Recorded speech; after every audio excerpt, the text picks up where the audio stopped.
গরমের রাতে ছাদে বসে ঠান্ডা হাওয়া খাচ্ছিলাম। ছেলেও আমার পাশে এসে বসল। আকাশে অনেক তারা। সে বলল, মা দেখো কত সুন্দর তারা। আমিও তাকালাম। হঠাৎ সে আমার কাঁধে মাথা রেখে বলল, মা আমি কিছু বলবো। আমি বললাম, বল। সে বলল, তুমি কি জানো আমি রাতে ঘুমাতে পারি না? আমি চিন্তিত হয়ে জিজ্ঞেস করলাম, কেন? সে আমার দিকে ফিরে তাকাল, কারণ আমি ভাবি তুমি একদিন আমাকে ছেড়ে চলে যাবে, বিয়ে দিয়ে দেবে কোনো মেয়ের সাথে। আমি বললাম, এসব কি ভাবছিস? সে আমার হাত ধরে বলল, মা আমি কোনো মেয়েকে বিয়ে করতে চাই না, আমি তোমাকেই চাই। আমি অবাক হয়ে বললাম, আমাকে? সে মাথা নেড়ে বলল, হ্যাঁ মা, আমি তোমাকে ভালোবাসি, তুমি আমার স্ত্রী হও, আমরা এই বাড়িতেই থাকব, এই আকাশের নিচেই আমাদের সংসার করব। তার কথায় আমার গলা শুকিয়ে গেল। তারাগুলো যেন আমার দিকেই তাকিয়েছিল। ছেলে, তুই কি বলছিস? বললাম কাপা গলায়। সে বলল, সত্যি কথা বলছি মা, আমার কাছে তুমিই সবচেয়ে সুন্দর নারী। এই গল্পটি সম্পূর্ণ শুনলে আপনাদের পানি অটোমেটিক বের হয়ে যাবে, সো যত দ্রুত সম্ভব হাতের কাছে টিস্যু নিয়ে বসে পড়ো। বিছানার চাদর যেন নষ্ট না হয় সেটা সম্পূর্ণ খেয়াল রাখার অনুরোধ জানিয়ে গল্পটি এখন শুরু করব। তার আগে সর্বশেষ অনুরোধ, দয়া করে এমন পানি বের করার গল্প নিয়মিত শুনতে আমাদের চ্যানেলটি সকলেই সাবস্ক্রাইব করুন। ধন্যবাদ। হ্যালো বন্ধুরা, আমার নাম মিতালি দাস। আমার বয়স ৪৪ বছর। আমার স্বামীর নাম সুদীপ দাস, বয়স ৪৭ বছর। আমাদের ২ সন্তান, রাহুল আর প্রিয়া। রাহুল ২১ বছর বয়সী, বিশ্ববিদ্যালয়ে পড়ে। প্রিয়া ১৪ বছর বয়সী, মাধ্যমিক স্কুলে যায়। সেদিনের কথা মনে পড়লেই গায়ে কাঁটা দিয়ে ওঠে।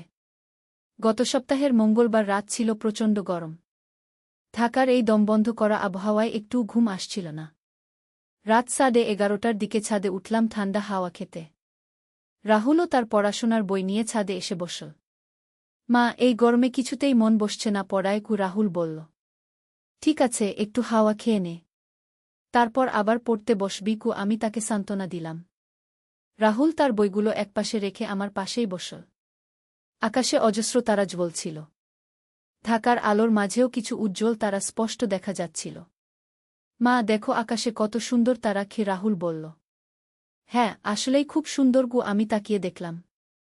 হঠাৎ রাহুল আমার কাঁধে মাথা রেখে বলল, মা আমি তোমাকে কিছু বলবো। বলতো।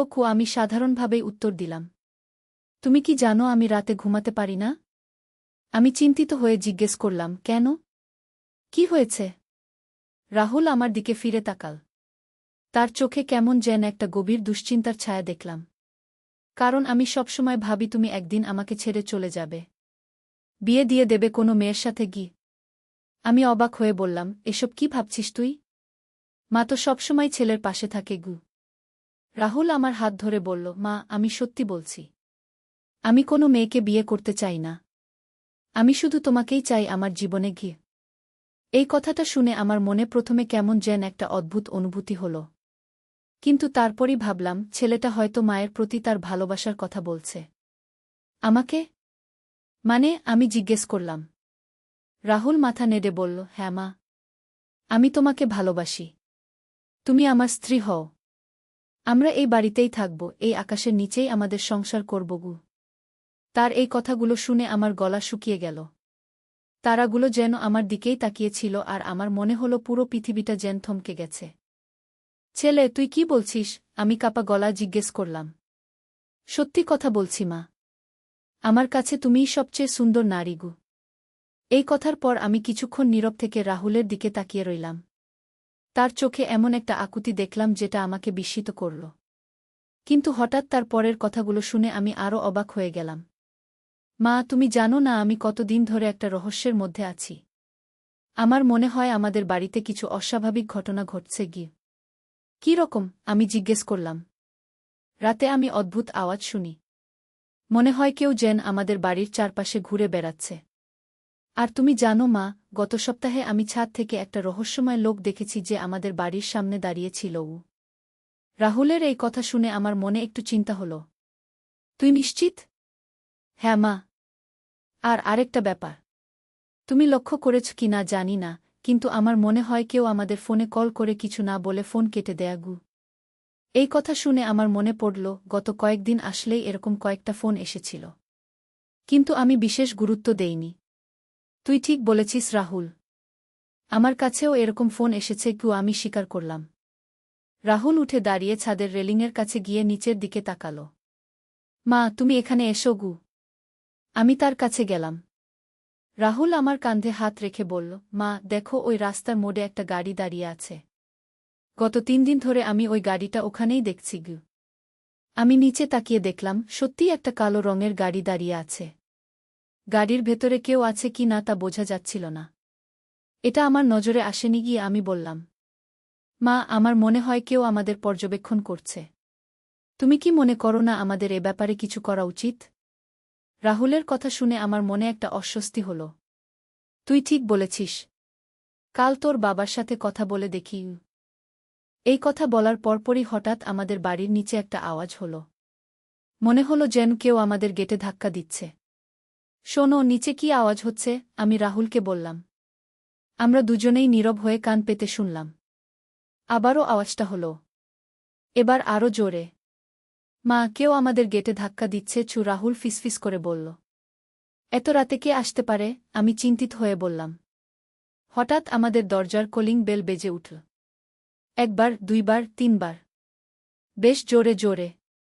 মা, আমার ভয় লাগছে। রাহুল আমার কাছে এসে দাঁড়াল। আমিও ঘাবড়ে গিয়েছিলাম। তোর বাবা তো ঘুমিয়ে আছেন। প্রিয়াও ঘুমাচ্ছে। আমরা কি করব? রাহুল সাহস করে বলল, মা চল আমরা নিচে গিয়ে দেখি কে এসেছে।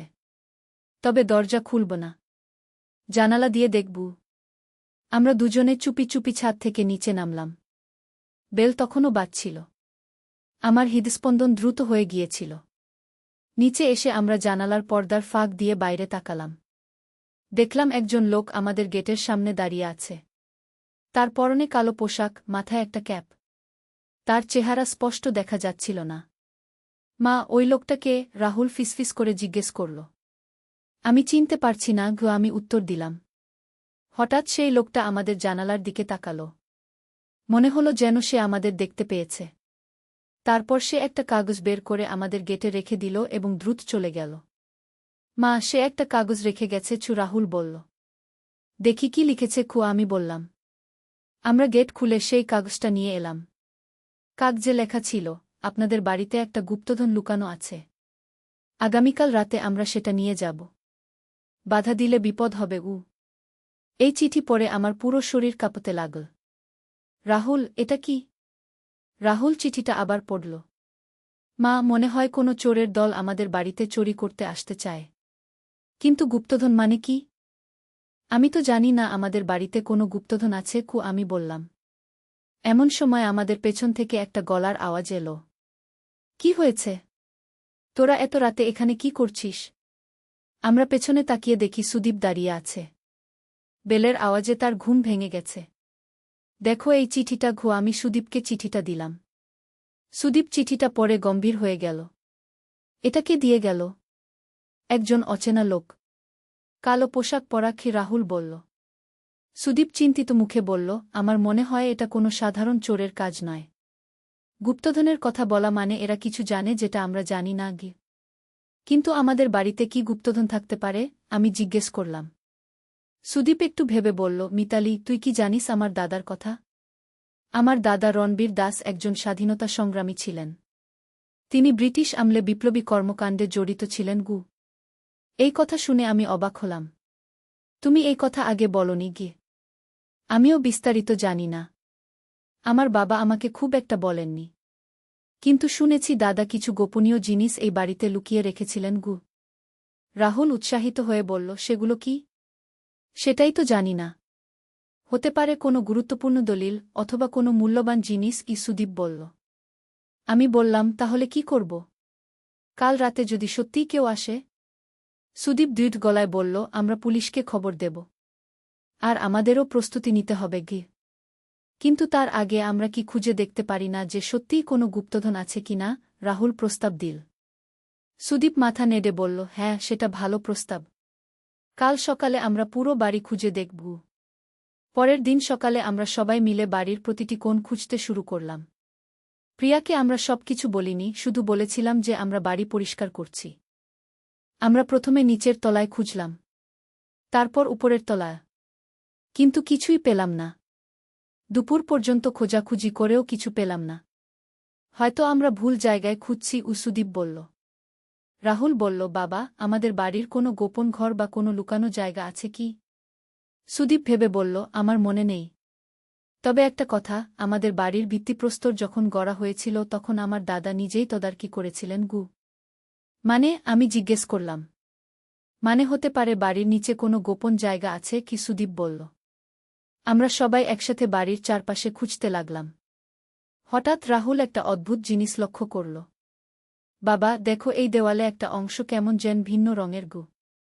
আমরা সবাই দেখলাম। সত্যিই দেওয়ালের একটা অংশ বাকি অংশের চেয়ে একটু ভিন্ন রঙের। সুদীপ দেওয়ালে হাত দিয়ে ধাক্কা দিল। শব্দ শুনে মনে হলো সেই অংশটা ফাঁপা। এখানে কিছু আছে, সুদীপ বলল। আমরা একটা হাতুড়ি এনে সেই দেওয়ালের অংশটা ভাঙলাম। দেখলাম একটা ছোট গুহার মতো জায়গা। সেখানে একটা পুরানো কাঠের বাক্স রাখা আছে। রাহুল উৎসাহিত হয়ে বলল, এটাই নিশ্চয়ই সেই গুপ্তধন গু। আমরা বাক্সটা বের করে নিয়ে এলাম। বাক্সটা বেশ ভারী ছিল। সুদীপ বাক্সটা খুলল।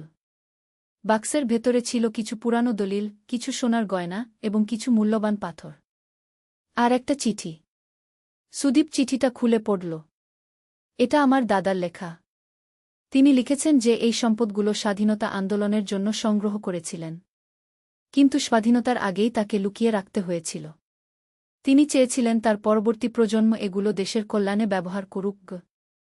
আমি বললাম, তাহলে এই সম্পদের কথা কিভাবে অন্য কেউ জানতে পারল? সুদীপ গম্ভীর হয়ে বলল, হতে পারে কেউ দাদার কোনো পুরানো সহযোগী। অথবা কেউ গবেষণা করে জেনেছে গি। রাহুল বলল, এখন কি করব? রাতে তো ওরা আসবে গু। সুদীপ বলল, আমি পুলিশকে ফোন দিচ্ছি গু। সুদীপ পুলিশকে ফোন করে সবকিছু জানাল। পুলিশ বলল তারা রাতে আমাদের বাড়ির কাছে অবস্থান নেবে। সন্ধ্যার পর আমরা সবাই ঘরের ভেতরে ছিলাম। বাক্সটা আমরা আবার সেই গোপন জায়গা রেখে দিয়েছিলাম। কিন্তু পুলিশকে সব বলে দিয়েছিলাম। রাত প্রায় 12টার দিকে আমরা শুনতে পেলাম কিছু আওয়াজ। বাইরে কয়েকটা গাড়ি দাঁড়াল। তারপর কয়েকজন লোক আমাদের বাড়ির চারপাশে ঘোরাফেরা করতে লাগল। আমরা সবাই জানালার পর্দার আড়াল থেকে দেখছিলাম। মোট 5 জন লোক। তাদের সবার পরনে কালো পোশাক, মুখে মাস্ক। মিতালি, তুই আর বাচ্চারা উপরে চলে যা। আমি নিচেই থাকি, সুদীপ বলল। কিন্তু রাহুল বলল, না বাবা, আমি তোমার সাথে থাকব। এমন সময় আমাদের গেটে ধাক্কাধাক্কি শুরু হল। মনে হলো ওরা গেট ভেঙে ভেতরে ঢুকার চেষ্টা করছে। হঠাৎ বাইরে থেকে একটা জোর আওয়াজ এলো। পুলিশ! হাত তুলে দাঁড়াও! তারপরই বাইরে হইচই শুরু হয়ে গেল। দৌড়াদৌড়ি, চিৎকার, গাড়ির শব্দ। আমরা জানালা দিয়ে দেখলাম পুলিশ এসে পৌঁছেছে। চোরদের কয়েকজনকে ধরে ফেলেছে, কয়েকজন পালিয়ে গেছে। একটু পরে পুলিশের একজন অফিসার আমাদের দরজায় কড়া নাড়ল। আমরা পুলিশ। দরজা খুলুন। আমরা দরজা খুলে দিলাম। পুলিশ অফিসার বলল, আপনারা নিরাপদ। আমরা 3 জন চোরকে গ্রেপ্তার করেছি। বাকিরা পালিয়ে গেছে গি। এরা কারা? সুদীপ জিজ্ঞেস করল। জিজ্ঞাসাবাদ করে জানা গেছে এরা একটা পুরাতত্ত্ব চোরাকারবারি চক্রের সদস্য। আপনার দাদার সম্পর্কে তারা গবেষণা করে জেনেছিল যে এই বাড়িতে মূল্যবান ঐতিহাসিক বস্তু লুকানো আছে গি। আমি জিজ্ঞেস করলাম, এখন কি হবে? পুলিশ অফিসার বলল, আপনারা যে সম্পদ পেয়েছেন সেটা সরকারের কাছে জমা দেওয়া উচিত। এটা জাতীয় ঐতিহ্যের অংশও। সুদীপ বলল, আমরা তাই করব। আমার দাদাও চেয়েছিলেন এটা দেশের কল্যাণে ব্যবহার হোক। পুলিশ চলে যাওয়ার পর আমরা সবাই স্বস্তির নিঃশ্বাস ফেললাম। রাহুল বলল, মা, এত বড় একটা রহস্য আমাদের নিজের বাড়িতেই লুকানো ছিল। হ্যাঁ, কে জানত? আমি বললাম। পরের দিন আমরা সেই সম্পদগুলো জাদুঘরে জমা দিলাম। জাদুঘরের কর্মকর্তারা বলল যে এগুলো অত্যন্ত মূল্যবান ঐতিহাসিক নিদর্শন। আমার শ্বশুরমশাই রণবীর দাসের নাম একটা প্রদর্শনী তালিকায় যোগ করা হল। কিন্তু গল্পটা এখানেই শেষ নয়। আরও অবাক করা ব্যাপার বাকি ছিল। কয়েকদিন পর একজন বয়স্ক ভদ্রলোক আমাদের বাড়িতে এলেন। তিনি বলল তার নাম প্রফেসর অমিতাভ সেন। তিনি একজন ইতিহাসবিদ। আমি রণবীর দাসের ব্যাপারে গবেষণা করছি, তিনি বলল। আপনারা যে সম্পদ পেয়েছেন সেটার সাথে আরও একটা গুরুত্বপূর্ণ তথ্য জড়িত আছে গু। কী রকম? সুদীপ জিজ্ঞেস করল। রণবীর দাস শুধু একজন স্বাধীনতা সংগ্রামী ছিলেন না। তিনি একজন গোপন কোড বিশেষজ্ঞও ছিলেন। ব্রিটিশদের গোপন বার্তাগুলো তিনি ডিকোড করতেন গু। এই কথা শুনে আমরা সবাই অবাক হলাম। প্রফেসর সেন আরও বলল, আমার গবেষণা অনুযায়ী তিনি একটি গুরুত্বপূর্ণ কোড তৈরি করেছিলেন যেটা দিয়ে একটা বিশাল গুপ্তধনের সন্ধান পাওয়া যাবে গু। রাহুল উৎসাহিত হয়ে বলল, সেই কোডটা কোথায়? আমার ধারণা সেই কোডটা এই বাড়িতেই কোথাও লুকানো আছে প্রফেসর সেন বলল। আমরা আবারও খুঁজতে শুরু করলাম। এবার আরও সাতনে। প্রফেসর সেনের সাহায্যে আমরা বাড়ির প্রতিটি ইঞ্চি খুঁজলাম। অবশেষে রাহুল পুরানো একটা বইয়ের পাতায় অদ্ভুত কিছু চিহ্ন খুঁজে পেল। দেখো এখানে কিছু আঁকায় কি আছে গি। প্রফেসর সেন দেখে বলল, এটাই সেই কোড। এটা একটা ম্যাপ। এই ম্যাপ অনুসরণ করলে আরও বড় একটা গুপ্তধনের সন্ধান পাওয়া যাবে গু। ম্যাপ অনুসরণ করে আমরা ঢাকার বাইরে একটা পুরানো মন্দিরে গেলাম। সেখানে খুঁজে পেলাম আরও একটা গুপ্ত কক্ষ। সেই কক্ষে ছিল প্রচুর সোনা, রূপা, মূল্যবান পাথর এবং প্রাচীন কয়েন। এই সব সম্পদও আমরা সরকারের কাছে জমা দিলাম। সরকার আমাদের পরিবারকে একটা সম্মাননা দিল এবং আমাদের আর্থিক সহায়তাও দিল। প্রফেসর সেন বলল, রণবীর দাস সত্যিই একজন মহান ব্যক্তি ছিলেন। তিনি শুধু দেশের জন্য লড়াই করেননি, ভবিষ্যৎ প্রজন্মের জন্যও ব্যবস্থা করে গেছেন গু। এই পুরো ঘটনার পর আমাদের জীবনযাত্রা অনেক বদলে গেল। রাহুল ইতিহাস নিয়ে পড়াশোনা করার সিদ্ধান্ত নিল। প্রিয়াও ইতিহাসে আগ্রহী হয়ে উঠল। কিন্তু সবচেয়ে বড় পরিবর্তন হল আমাদের পারিবারিক বন্ধনে। এই রোমাঞ্চকর অভিজ্ঞতার মধ্য দিয়ে আমরা আরও কাছাকাছি এসেছি। রাহুল এখন আর বলে না যে সে আমাকে বিয়ে করবে। সে বুঝতে পেরেছে যে মায়ের সাথে ছেলের সম্পর্ক আর সব সম্পর্কের চেয়ে আলাদা এবং পবিত্র। তার এখন একটা নতুন স্বপ্ন, সে একজন ইতিহাসবিদ হয়ে দেশের ঐতিহ্য রক্ষা করবে। কয়েক মাস পর রাহুল তার কলেজে একটা মেয়ের সাথে বন্ধুত্ব করল। মেয়েটির নাম তনুশ্রী। ও ইতিহাস নিয়ে পড়ে। ও আমাদের বাড়িতে এসেছিল এবং আমাদের পুরো অভিজ্ঞতার কথা শুনে মুগ্ধ হয়েছিল। রাহুল এখন তনুশ্রীর সাথে অনেক সময় কাটায়। তারা দুজনে মিলে বিভিন্ন ঐতিহাসিক স্থান ঘুরে বেড়ায়। আমি দেখে খুব খুশি হই। একদিন রাহুল আমাকে বলল, মা, আমি তনুশ্রীকে বিয়ে করতে চাই। আমি হেসে বললাম, তাই নাকি? তাহলে তো আমার আরেকটা মেয়ে পাবো। হ্যাঁ মা। তুমি ওকে পছন্দ করো তো? খুবই পছন্দ করি। ও খুব ভালো মেয়ে কি। এইভাবে আমাদের পরিবারে নতুন সদস্য যোগ হওয়ার প্রস্তুতি শুরু হল। সুদীপ একদিন বলল, মিতালি, আমাদের যে এত বড় একটা রহস্য ঘরেই লুকানো ছিল সেটা ভাবতেই অবাক লাগে গু। হ্যাঁ, কিন্তু সবচেয়ে ভালো লেগেছে যে এই ঘটনার মধ্য দিয়ে আমাদের পরিবার আরও মজবুত হয়েছে গি। প্রিয়াও বলল, দিদি, আমিও বড় হয়ে ইতিহাসবিদ হব গু। অবশ্যই পারবি গু, আমি তাকে উৎসাহ দিলাম। আজ যখন আমি সেই রাতের কথা মনে করি, যখন রাহুল ছাদে আমার কাছে তার মনের কথা বলেছিল, তখন মনে হয় সেই রাতটাই আমাদের জীবনে একটা বিরাট পরিবর্তনের সূচনা করেছিল। রাহুলের সেই কথাগুলো আসলে একটা যুবকের বিভ্রান্তি ছিল। সে তার মায়ের প্রতি ভালোবাসা আর একটা নারীর প্রতি আকর্ষণের মধ্যে গুলিয়ে ফেলেছিল। কিন্তু সময়ের সাথে সে বুঝতে পেরেছে যে মায়ের ভালোবাসা সবচেয়ে পবিত্র এবং নিঃস্বার্থ। এখন আমাদের বাড়িতে নিয়মিত প্রফেসর সেন আসেন। উনি রণবীর দাসের জীবনী লিখছেন। রাহুল আর তনুশ্রী তাকে সাহায্য করে। আমাদের বাড়িটাও এখন একটা ঐতিহাসিক স্থান হিসেবে পরিচিত। মাঝে মাঝে ইতিহাসের ছাত্রছাত্রীরা এসে ঘুরে যায়। কিন্তু আমাদের কাছে সবচেয়ে মূল্যবান হল আমাদের পারিবারিক বন্ধন। তনুশ্রী বলল, আন্টি, আপনাদের পরিবারের সাথে পরিচয় হওয়াটা আমার সৌভাগ্য। প্রিয়া বলল, বুদি, আমাদের বাড়ির রহস্যের গল্প আমার বন্ধুদের কাছে বলেছি। সবাই অবাক হয়েছে গি। আমি সবার দিকে তাকিয়ে ভাবলাম, জীবনটা কত অদ্ভুত। কখনো জানা যায় না কোনো পথে নিয়ে যাবে। কিন্তু পরিবার যখন একসাথে থাকে, সব বাধা অতিক্রম করা যায়। সেই রাতের পর থেকে আমাদের জীবনে অনেক পরিবর্তন এসেছে। আমরা এখন অনেক বেশি কাছাকাছি। একে অপরের সাথে মনের কথা বলি। আর সবচেয়ে বড় কথা, আমরা জানি যে পরিবারের চেয়ে বড় কোনো সম্পদ নেই। রাহুল আর তনুশ্রীর বিয়ে আগামী বছর হবে। আমি খুব আনন্দিত। আমার আরেকটা সন্তান পাব। কিন্তু আজকে যখন আমি সেই পুরো ঘটনার কথা মনে করি, একটা কথাই মনে হয়, জীবনে যত বড় রহস্য বা সমস্যাই আসুক না কেন, পরিবারের সাথে থাকলে সব সমাধান করা যায়। আর পরিবারের ভালোবাসাই সবচেয়ে বড় গুপ্তধন। আমার কাছেও এরকম ফোন এসেছে আমি স্বীকার করলাম। রাহুল উঠে দাঁড়িয়ে ছাদের রেলিংয়ের কাছে গিয়ে নিচের দিকে তাকাল। মা, তুমি এখানে এসো গু।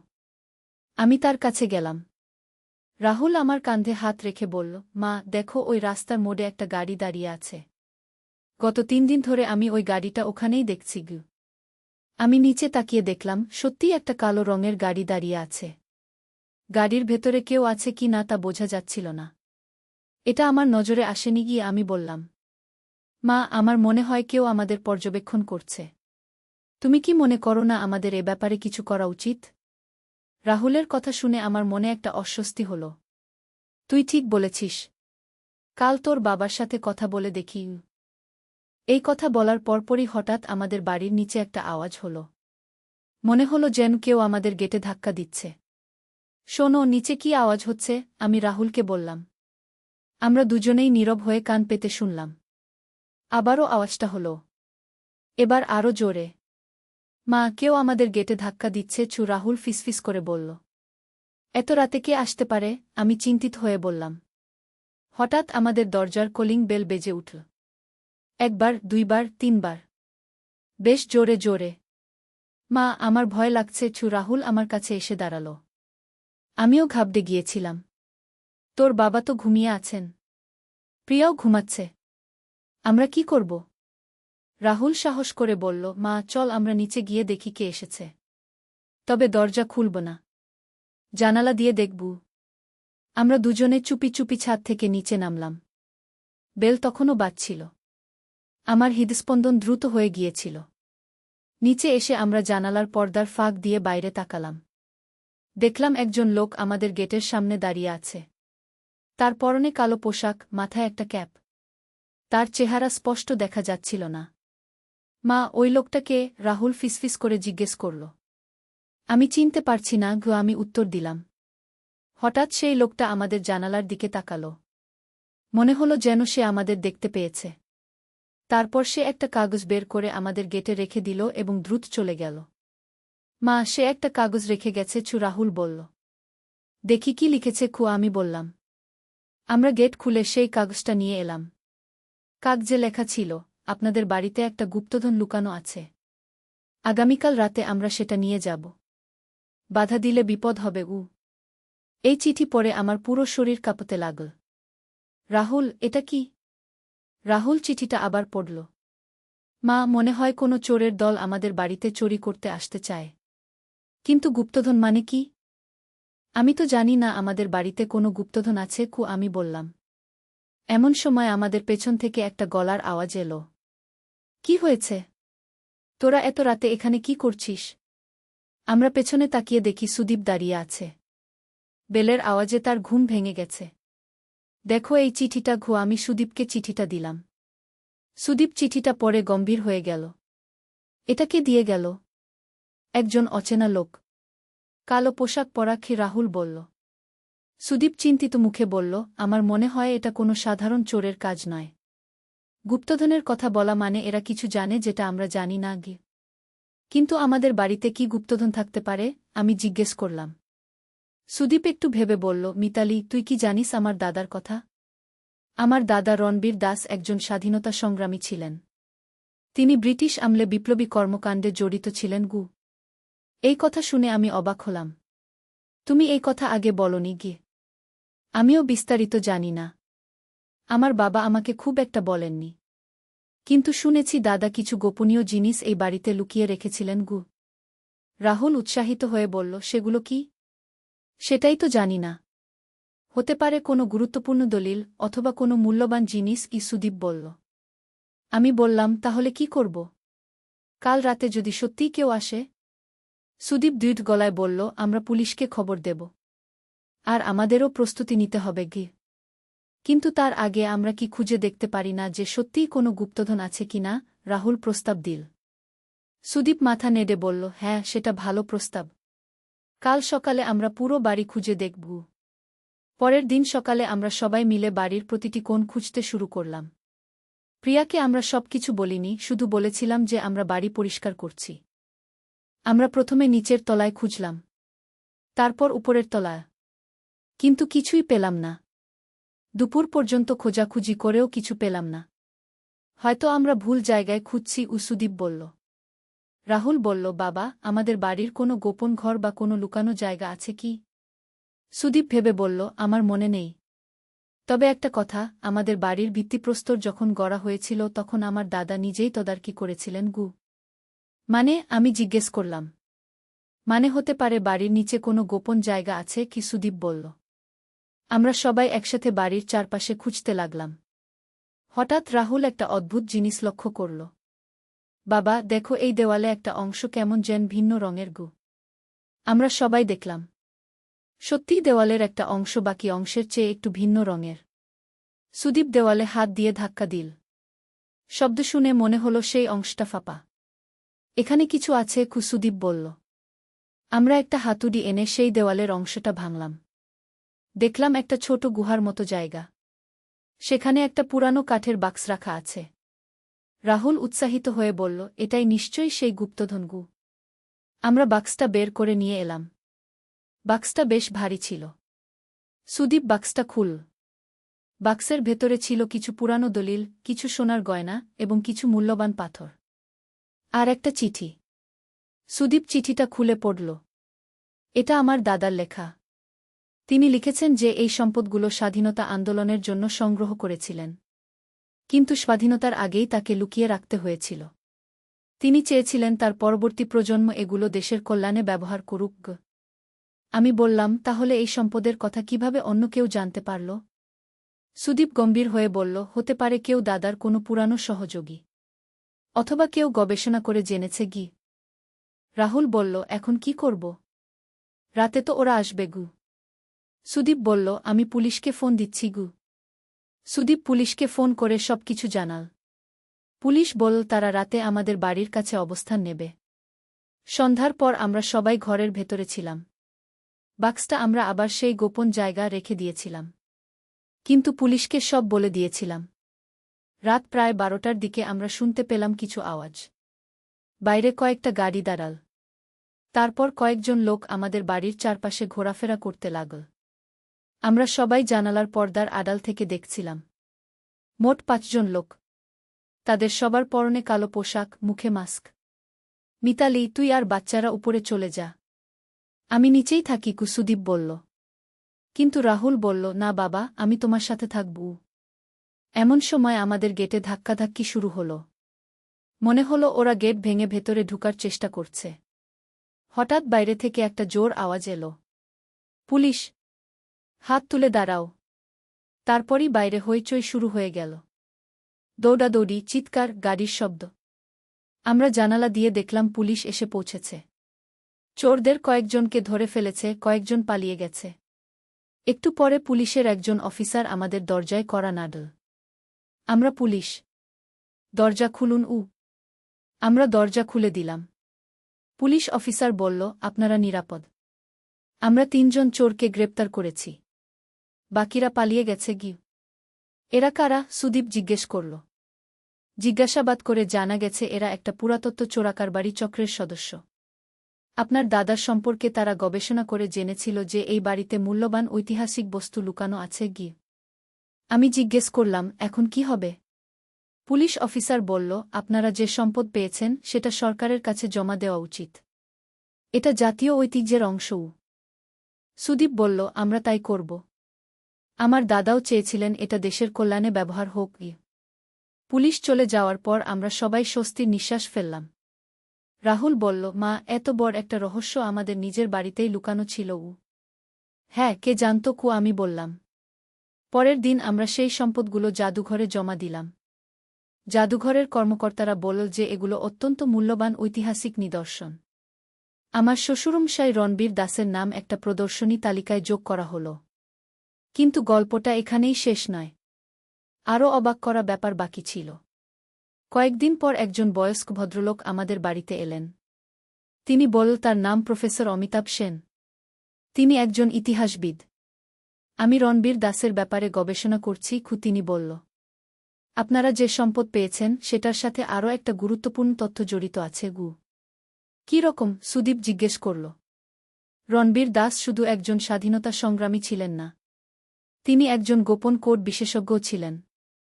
ব্রিটিশদের গোপন বার্তাগুলো তিনি ডিকোড করতেন। এই কথা শুনে আমরা সবাই অবাক হলাম। প্রফেসর সেন আরও বলল, আমার গবেষণা অনুযায়ী তিনি একটি গুরুত্বপূর্ণ কোড তৈরি করেছিলেন যেটা দিয়ে একটা বিশাল গুপ্তধনের সন্ধান পাওয়া যাবে। রাহুল উৎসাহিত হয়ে বলল, সেই কোডটা কোথায়? আমার ধারণা সেই কোডটা এই বাড়িতেই কোথাও লুকানো আছে। প্রফেসর সেন বলল। আমরা আবারও খুঁজতে শুরু করলাম। এবার আরও সেটনে।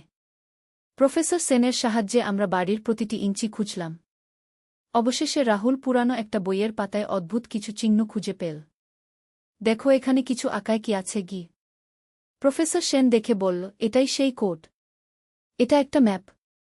এই ম্যাপ অনুসরণ করলে আরও বড় একটা গুপ্তধনের সন্ধান পাওয়া যাবে। ম্যাপ অনুসরণ করে আমরা ঢাকার বাইরে একটা পুরানো মন্দিরে গেলাম।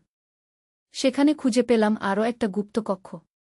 সেই কক্ষে ছিল প্রচুর সোনা, রূপা, মূল্যবান পাথর এবং প্রাচীন কয়েন। এই সব সম্পদও আমরা সরকারের কাছে জমা দিলাম। সরকার আমাদের পরিবারকে একটা সম্মাননা দিল এবং আমাদের আর্থিক সহায়তাও দিল। প্রফেসর সেন বলল, রণবীর দাস সত্যিই একজন মহান ব্যক্তি ছিলেন। তিনি শুধু দেশের জন্য লড়াই করেননি, ভবিষ্যৎ প্রজন্মের জন্যও ব্যবস্থা করে গেছেন। এই পুরো ঘটনার পর আমাদের জীবনযাত্রা অনেক বদলে গেল। রাহুল ইতিহাস নিয়ে পড়াশোনা করার সিদ্ধান্ত নিল। প্রিয়াও ইতিহাসে আগ্রহী হয়ে উঠল। কিন্তু সবচেয়ে বড় পরিবর্তন হল আমাদের পারিবারিক বন্ধনে। এই রোমাঞ্চকর অভিজ্ঞতার মধ্য দিয়ে আমরা আরও কাছাকাছি এসেছি। রাহুল এখন আর বলে না যে সে আমাকে বিয়ে করবে। সে বুঝতে পেরেছে যে মায়ের সাথে ছেলের সম্পর্ক আর সব সম্পর্কের চেয়ে আলাদা এবং পবিত্র। তার এখন একটা নতুন স্বপ্ন, সে একজন ইতিহাসবিদ হয়ে দেশের ঐতিহ্য রক্ষা করবে। কয়েক মাস পর রাহুল তার কলেজে একটা মেয়ের সাথে বন্ধুত্ব করল। মেয়েটির নাম তনুশ্রী। ও ইতিহাস নিয়ে পড়ে। ও আমাদের বাড়িতে এসেছিল এবং আমাদের পুরো অভিজ্ঞতার কথা শুনে মুগ্ধ হয়েছিল। রাহুল এখন তনুশ্রীর সাথে অনেক সময় কাটায়। তারা দুজনে মিলে বিভিন্ন ঐতিহাসিক স্থান ঘুরে বেড়ায়। আমি দেখে খুব খুশি হই। একদিন রাহুল আমাকে বলল, মা, আমি তনুশ্রীকে বিয়ে করতে চাই। আমি হেসে বললাম, তাই নাকি? তাহলে তো আমার আরেকটা মেয়ে পাবো। হ্যাঁ মা, তুমি ওকে পছন্দ করো তো? খুবই পছন্দ করি। ও খুব ভালো মেয়ে। এইভাবে আমাদের পরিবারে নতুন সদস্য যোগ হওয়ার প্রস্তুতি শুরু হল। সুদীপ একদিন বলল, মিতালি, আমাদের যে এত বড় একটা রহস্য ঘরেই লুকানো ছিল সেটা ভাবতেই অবাক লাগে। হ্যাঁ, কিন্তু সবচেয়ে ভালো লেগেছে যে এই ঘটনার মধ্য দিয়ে আমাদের পরিবার আরও মজবুত হয়েছে। প্রিয়াও বলল, দিদি, আমিও বড় হয়ে ইতিহাসবিদ হব। অবশ্যই পারবি। আমি তাকে উৎসাহ দিলাম।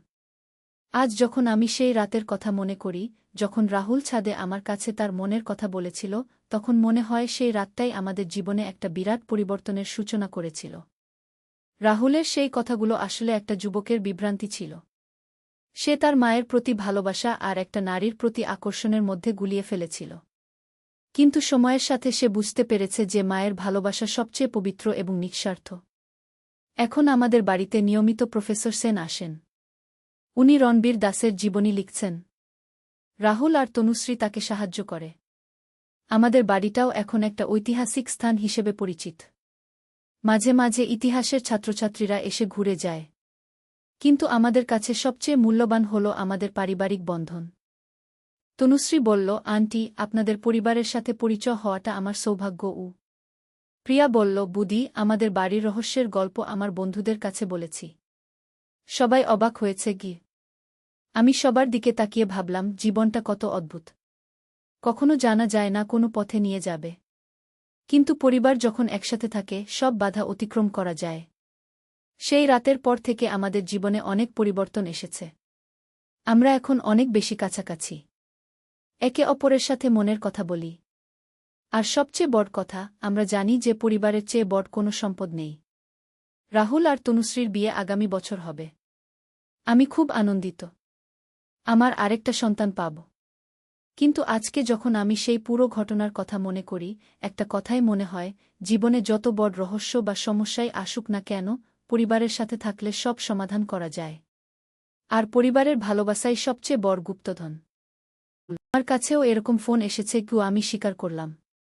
রাহুল উঠে দাঁড়িয়ে ছাদের রেলিংয়ের কাছে গিয়ে নিচের দিকে তাকাল। মা, তুমি এখানে এসো। আমি তার কাছে গেলাম। রাহুল আমার কাঁধে হাত রেখে বলল, মা, দেখো ওই রাস্তার মোড়ে একটা গাড়ি দাঁড়িয়ে আছে। গত 3 দিন ধরে আমি ওই গাড়িটা ওখানেই দেখছি। আমি নিচে তাকিয়ে দেখলাম সত্যিই একটা কালো রঙের গাড়ি দাঁড়িয়ে আছে। গাড়ির ভেতরে কেউ আছে কি না তা বোঝা যাচ্ছিল না। এটা আমার নজরে আসেনি গিয়ে আমি বললাম, মা, আমার মনে হয় কেউ আমাদের পর্যবেক্ষণ করছে। তুমি কি মনে করো না আমাদের এ ব্যাপারে কিছু করা উচিত? রাহুলের কথা শুনে আমার মনে একটা অস্বস্তি হল। তুই ঠিক বলেছিস। কাল তোর বাবার সাথে কথা বলে দেখি। এই কথা বলার পরপরই হঠাৎ আমাদের বাড়ির নিচে একটা আওয়াজ হল। মনে হলো যেন কেউ আমাদের গেটে ধাক্কা দিচ্ছে। শোনো, নিচে কি আওয়াজ হচ্ছে? আমি রাহুলকে বললাম। আমরা দুজনেই নীরব হয়ে কান পেতে শুনলাম। আবারও আওয়াজটা হল। এবার আরও জোরে। মা, কেউ আমাদের গেটে ধাক্কা দিচ্ছে। রাহুল ফিসফিস করে বলল। এত রাতে কে আসতে পারে? আমি চিন্তিত হয়ে বললাম। হঠাৎ আমাদের দরজার কলিং বেল বেজে উঠল। 1বার, 2বার, 3বার। বেশ জোরে জোরে। মা, আমার ভয় লাগছে। রাহুল আমার কাছে এসে দাঁড়াল। আমিও ঘাবড়ে গিয়েছিলাম। তোর বাবা তো ঘুমিয়ে আছেন। প্রিয়াও ঘুমাচ্ছে। আমরা কি করব? রাহুল সাহস করে বলল, মা, চল আমরা নিচে গিয়ে দেখি কে এসেছে। তবে দরজা খুলব না। জানালা দিয়ে দেখব। আমরা দুজনে চুপি চুপি ছাদ থেকে নিচে নামলাম। বেল তখনও বাজছিল। আমার হৃদস্পন্দন দ্রুত হয়ে গিয়েছিল। নিচে এসে আমরা জানালার পর্দার ফাঁক দিয়ে বাইরে তাকালাম। দেখলাম একজন লোক আমাদের গেটের সামনে দাঁড়িয়ে আছে। তার পরনে কালো পোশাক, মাথায় একটা ক্যাপ। তার চেহারা স্পষ্ট দেখা যাচ্ছিল না। মা, ওই লোকটাকে? রাহুল ফিসফিস করে জিজ্ঞেস করল। আমি চিনতে পারছি না। আমি উত্তর দিলাম। হঠাৎ সেই লোকটা আমাদের জানালার দিকে তাকাল। মনে হলো যেন সে আমাদের দেখতে পেয়েছে। তারপর সে একটা কাগজ বের করে আমাদের গেটে রেখে দিল এবং দ্রুত চলে গেল। মা, সে একটা কাগজ রেখে গেছে। রাহুল বলল। দেখি কি লিখেছে। আমি বললাম। আমরা গেট খুলে সেই কাগজটা নিয়ে এলাম। কাগজে লেখা ছিল, আপনাদের বাড়িতে একটা গুপ্তধন লুকানো আছে। আগামীকাল রাতে আমরা সেটা নিয়ে যাব। বাধা দিলে বিপদ হবে। এই চিঠি পড়ে আমার পুরো শরীর কাঁপতে লাগল। রাহুল, এটা কি? রাহুল চিঠিটা আবার পড়ল। মা, মনে হয় কোনো চোরের দল আমাদের বাড়িতে চুরি করতে আসতে চায়। কিন্তু গুপ্তধন মানে কি? আমি তো জানি না আমাদের বাড়িতে কোনো গুপ্তধন আছে। আমি বললাম। এমন সময় আমাদের পেছন থেকে একটা গলার আওয়াজ এলো। কি হয়েছে? তোরা এত রাতে এখানে কি করছিস? আমরা পেছনে তাকিয়ে দেখি সুদীপ দাঁড়িয়ে আছে। বেলের আওয়াজে তার ঘুম ভেঙে গেছে। দেখো এই চিঠিটা। আমি সুদীপকে চিঠিটা দিলাম। সুদীপ চিঠিটা পড়ে গম্ভীর হয়ে গেল। এটা কে দিয়ে গেল? একজন অচেনা লোক। কালো পোশাক পরা। রাহুল বলল। সুদীপ চিন্তিত মুখে বলল, আমার মনে হয় এটা কোনো সাধারণ চোরের কাজ নয়। গুপ্তধনের কথা বলা মানে এরা কিছু জানে যেটা আমরা জানি না। কিন্তু আমাদের বাড়িতে কি গুপ্তধন থাকতে পারে? আমি জিজ্ঞেস করলাম। সুদীপ একটু ভেবে বলল, মিতালি, তুই কি জানিস আমার দাদার কথা? আমার দাদা রণবীর দাস একজন স্বাধীনতা সংগ্রামী ছিলেন। তিনি ব্রিটিশ আমলে বিপ্লবী কর্মকাণ্ডে জড়িত ছিলেন। এই কথা শুনে আমি অবাক হলাম। তুমি এই কথা আগে বলনি। আমিও বিস্তারিত জানি না। আমার বাবা আমাকে খুব একটা বলেননি। কিন্তু শুনেছি দাদা কিছু গোপনীয় জিনিস এই বাড়িতে লুকিয়ে রেখেছিলেন। রাহুল উৎসাহিত হয়ে বলল, সেগুলো কি? সেটাই তো জানি না।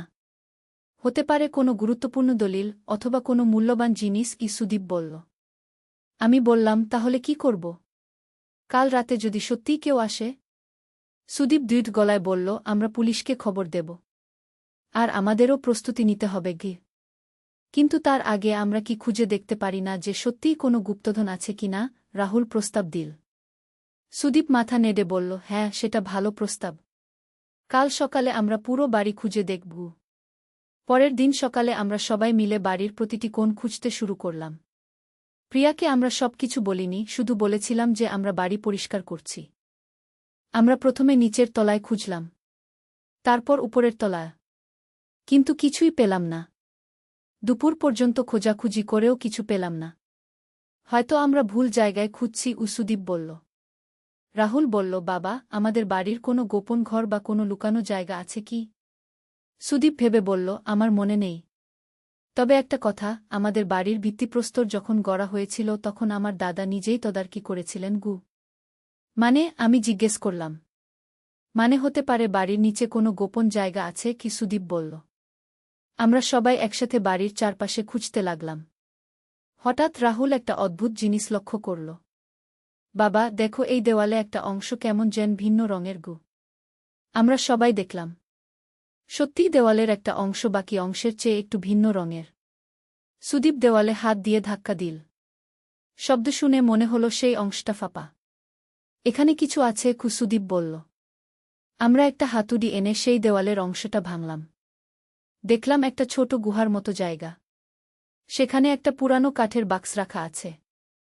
রাহুল উৎসাহিত হয়ে বলল, এটাই নিশ্চয়ই সেই গুপ্তধন গু। আমরা বাক্সটা বের করে নিয়ে এলাম। বাক্সটা বেশ ভারী ছিল।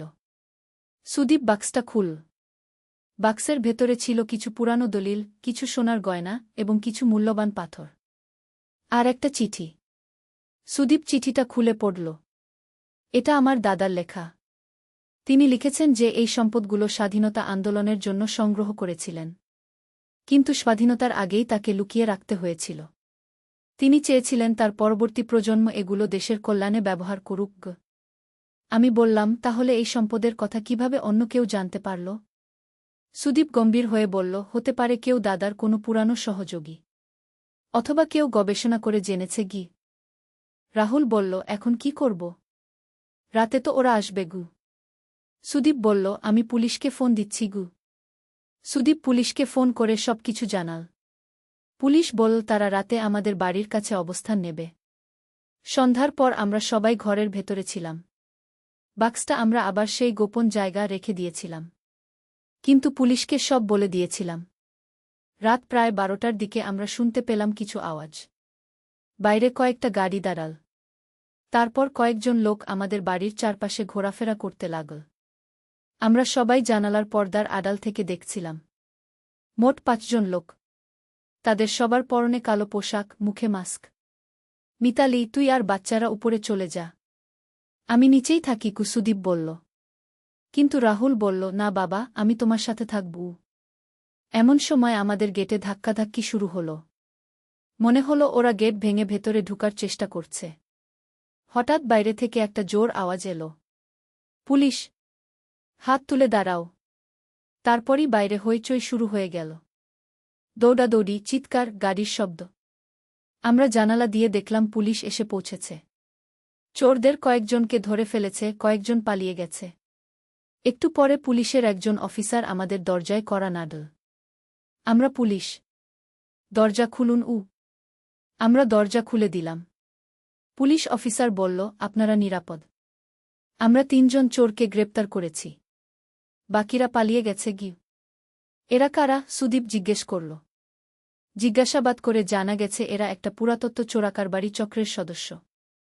আপনার দাদার সম্পর্কে তারা গবেষণা করে জেনেছিল যে এই বাড়িতে মূল্যবান ঐতিহাসিক বস্তু লুকানো আছে গি। আমি জিজ্ঞেস করলাম, এখন কি হবে? পুলিশ অফিসার বলল, আপনারা যে সম্পদ পেয়েছেন সেটা সরকারের কাছে জমা দেওয়া উচিত। এটা জাতীয় ঐতিহ্যের অংশও। সুদীপ বলল, আমরা তাই করব। আমার দাদাও চেয়েছিলেন এটা দেশের কল্যাণে ব্যবহার হোক। পুলিশ চলে যাওয়ার পর আমরা সবাই স্বস্তির নিঃশ্বাস ফেললাম।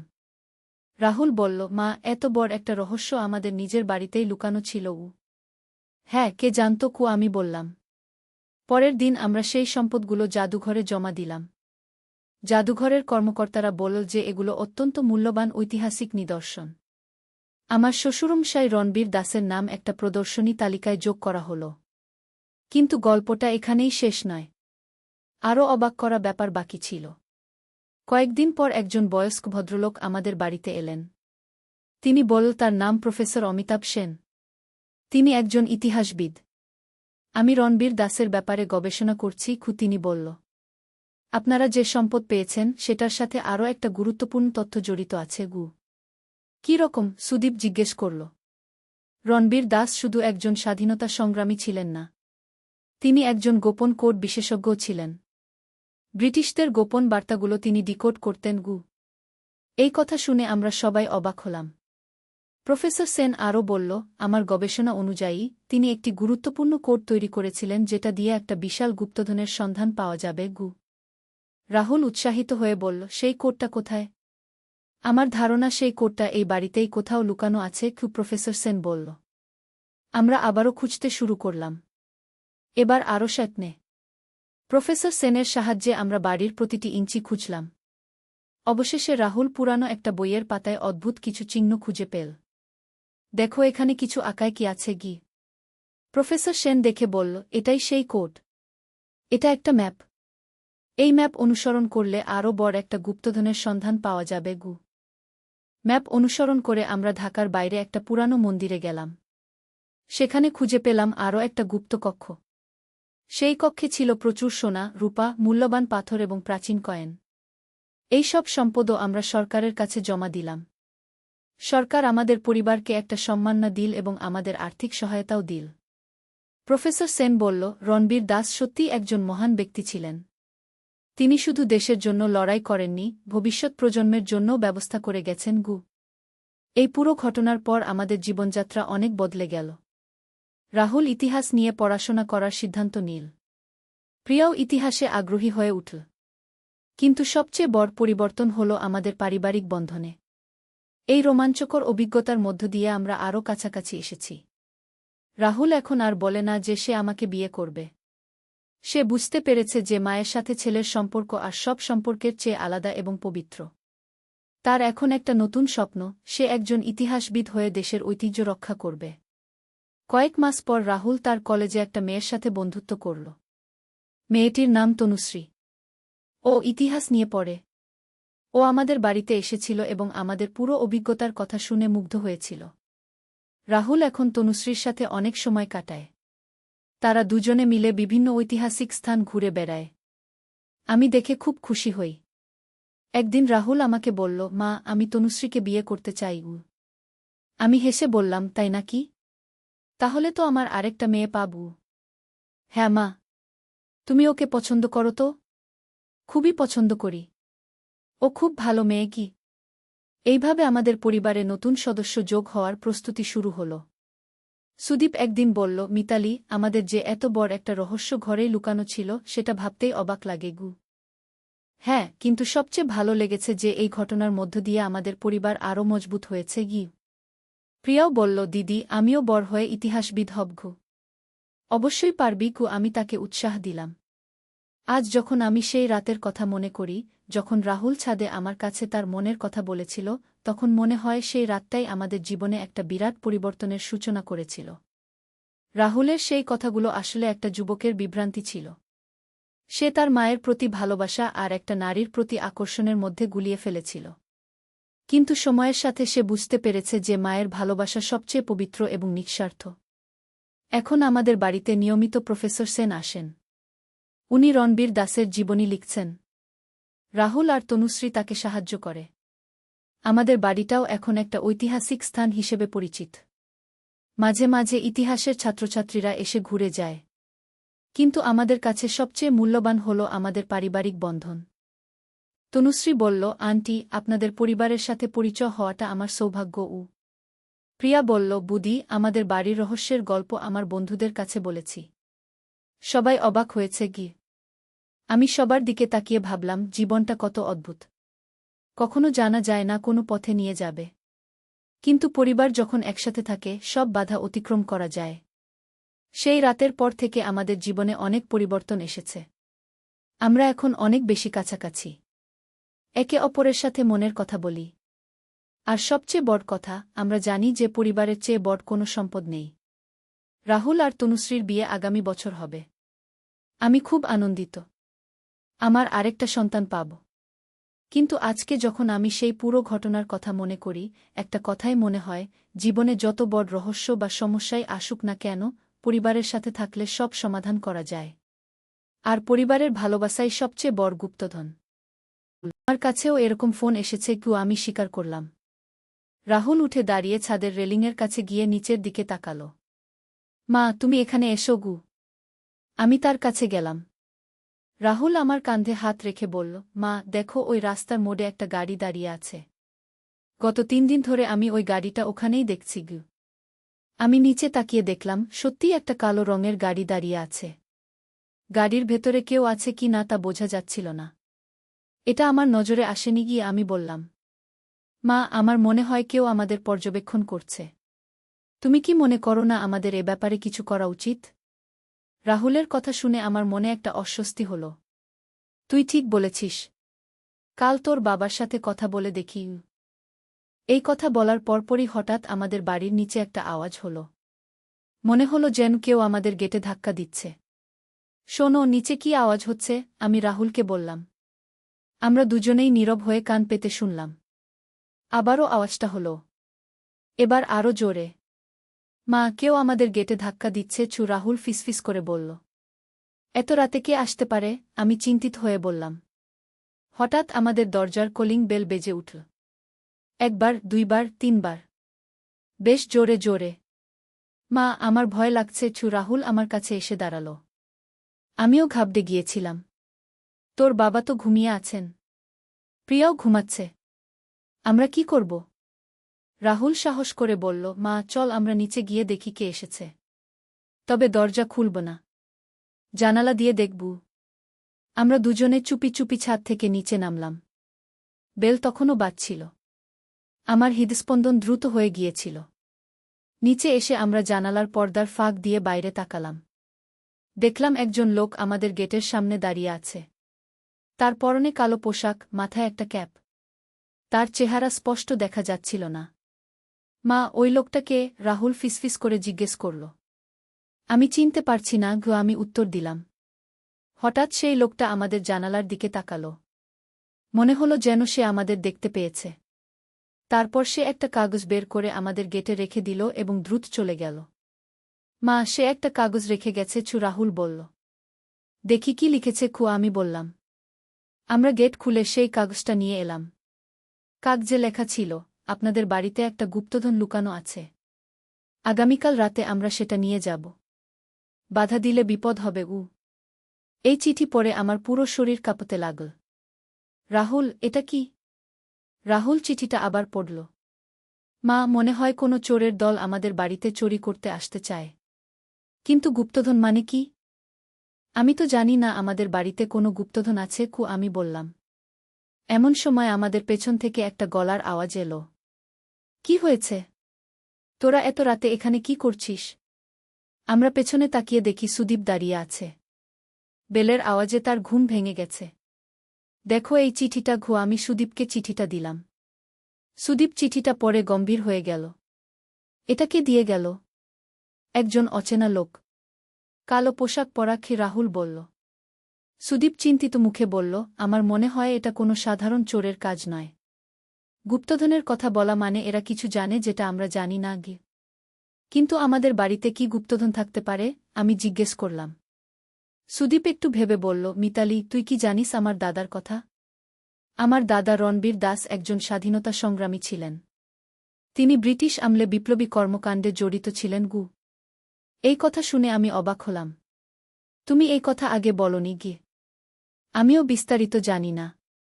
আমার বাবা আমাকে খুব একটা বলেননি। কিন্তু শুনেছি দাদা কিছু গোপনীয় জিনিস এই বাড়িতে লুকিয়ে রেখেছিলেন। রাহুল উৎসাহিত হয়ে বলল, সেগুলো কি? সেটাই তো জানি না। হতে পারে কোনো গুরুত্বপূর্ণ দলিল অথবা কোনো মূল্যবান জিনিস। সুদীপ বলল। আমি বললাম, তাহলে কি করব? কাল রাতে যদি সত্যিই কেউ আসে? সুদীপ দৃঢ় গলায় বলল, আমরা পুলিশকে খবর দেব। আর আমাদেরও প্রস্তুতি নিতে হবে। কিন্তু তার আগে আমরা কি খুঁজে দেখতে পারি না যে সত্যিই কোনো গুপ্তধন আছে কিনা? রাহুল প্রস্তাব দিল। সুদীপ মাথা নেড়ে বলল, হ্যাঁ, সেটা ভালো প্রস্তাব। কাল সকালে আমরা পুরো বাড়ি খুঁজে দেখব। পরের দিন সকালে আমরা সবাই মিলে বাড়ির প্রতিটি কোণ খুঁজতে শুরু করলাম। প্রিয়াকে আমরা সবকিছু বলিনি, শুধু বলেছিলাম যে আমরা বাড়ি পরিষ্কার করছি। আমরা প্রথমে নিচের তলায় খুঁজলাম, তারপর উপরের তলায়। কিন্তু কিছুই পেলাম না। দুপুর পর্যন্ত খোঁজাখুঁজি করেও কিছু পেলাম না। হয়তো আমরা ভুল জায়গায় খুঁজছি। সুদীপ বলল। রাহুল বলল, বাবা, আমাদের বাড়ির কোনো গোপন ঘর বা কোনো লুকানো জায়গা আছে কি? সুদীপ ভেবে বলল, আমার মনে নেই। তবে একটা কথা, আমাদের বাড়ির ভিত্তিপ্রস্তর যখন গড়া হয়েছিল তখন আমার দাদা নিজেই তদারকি করেছিলেন গু। মানে? আমি জিজ্ঞেস করলাম। মানে হতে পারে বাড়ির নিচে কোনো গোপন জায়গা আছে কি? সুদীপ বলল। আমরা সবাই একসাথে বাড়ির চারপাশে খুঁজতে লাগলাম। হঠাৎ রাহুল একটা অদ্ভুত জিনিস লক্ষ্য করল। বাবা, দেখো, এই দেওয়ালে একটা অংশ কেমন যেন ভিন্ন রঙের গু। আমরা সবাই দেখলাম।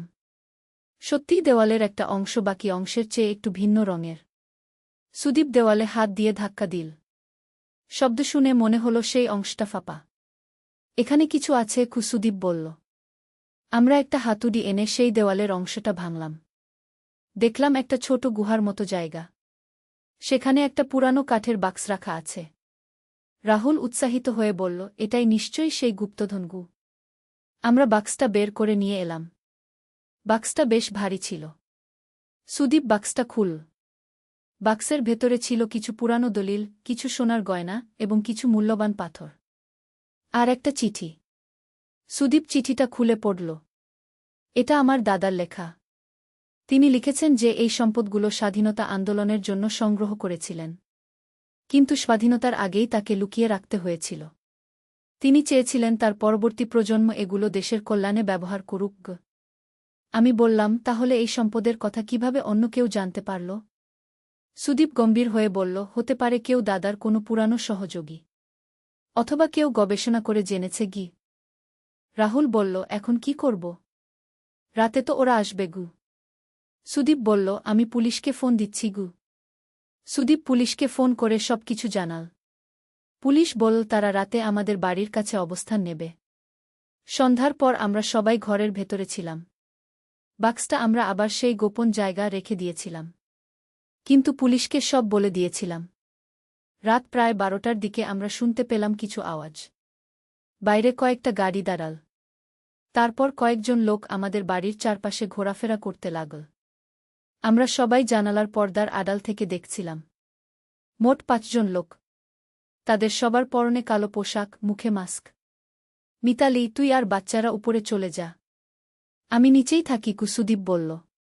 কিন্তু রাহুল বলল, না বাবা, আমি তোমার সাথে থাকব। এমন সময় আমাদের গেটে ধাক্কাধাক্কি শুরু হলো। মনে হলো ওরা গেট ভেঙে ভেতরে ঢুকার চেষ্টা করছে। হঠাৎ বাইরে থেকে একটা জোর আওয়াজ এলো। পুলিশ! হাত তুলে দাঁড়াও! তারপরই বাইরে হইচই শুরু হয়ে গেল। দৌড়াদৌড়ি, চিৎকার, গাড়ির শব্দ। আমরা জানালা দিয়ে দেখলাম পুলিশ এসে পৌঁছেছে। চোরদের কয়েকজনকে ধরে ফেলেছে, কয়েকজন পালিয়ে গেছে। একটু পরে পুলিশের একজন অফিসার আমাদের দরজায় কড়া নাড়ল। আমরা পুলিশ। দরজা খুলুন। আমরা দরজা খুলে দিলাম। পুলিশ অফিসার বলল, আপনারা নিরাপদ। আমরা 3 জন চোরকে গ্রেপ্তার করেছি। বাকিরা পালিয়ে গেছে গি। এরা কারা? সুদীপ জিজ্ঞেস করল। জিজ্ঞাসাবাদ করে জানা গেছে এরা একটা পুরাতত্ত্ব চোরাকারবারি চক্রের সদস্য। আপনার দাদার সম্পর্কে তারা গবেষণা করে জেনেছিল যে এই বাড়িতে মূল্যবান ঐতিহাসিক বস্তু লুকানো আছে গি।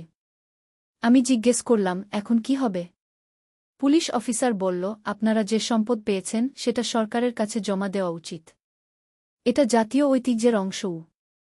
সুদীপ বলল, আমরা তাই করব। আমার দাদাও চেয়েছিলেন এটা দেশের কল্যাণে ব্যবহার হোক। পুলিশ চলে যাওয়ার পর আমরা সবাই স্বস্তির নিঃশ্বাস ফেললাম। রাহুল বলল, মা, এত বড় একটা রহস্য আমাদের নিজের বাড়িতেই লুকানো ছিল। হ্যাঁ, কে জানত? আমি বললাম। পরের দিন আমরা সেই সম্পদগুলো জাদুঘরে জমা দিলাম।